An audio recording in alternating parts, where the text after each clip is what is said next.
What's up guys, welcome to my channel, Kingley. It's been a long time I upload a video for you guys, but today we're here to talk about 2016 Ford Explorer. Something that I just saw. I've been looking at it, like to be honest, I haven't really go to a mechanic to check what's going on with it, but I wanted to make a video to show you guys. Okay, so before I even start, if it's your first time watching this video, my channel is about cars. I show you how to fix minor stuff in your car, so that way you don't have to spend a lot of money at the mechanic. So if you like those kind of contents, please subscribe to the channel. Subscribe. We're trying to reach like 1,000 subscribers for now, so please subscribe. Make sure you like and share the video. If it's helped you, share it with your people. But anyway, let me show you what I'm talking about, guys. So I'm gonna start the car. Okay, all right. So don't worry about the gas thing. So I'm about to put gas in it anyway.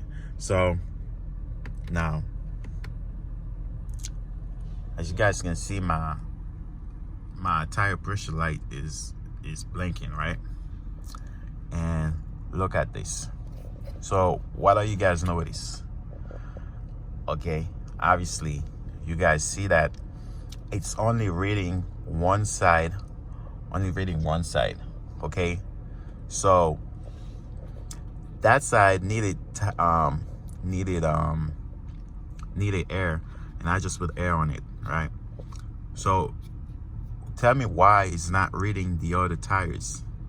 Tell me why it's only reading one tire, which is the passenger one, right?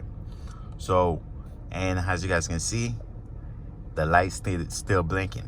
It's gonna blinking for a long time, and then it's gonna stay on.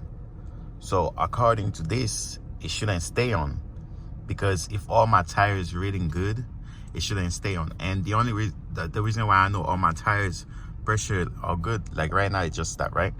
The only reason I know that is because if the tire pressure was low, there would be like a yellow, the tire would be yellow, and it would says that the tire need air. So all my tires are good, like they have air rise, they're good, right? But it's only reading one side, one tire. Okay, so I'm gonna be honest with you guys, I don't know what's the problem is yet.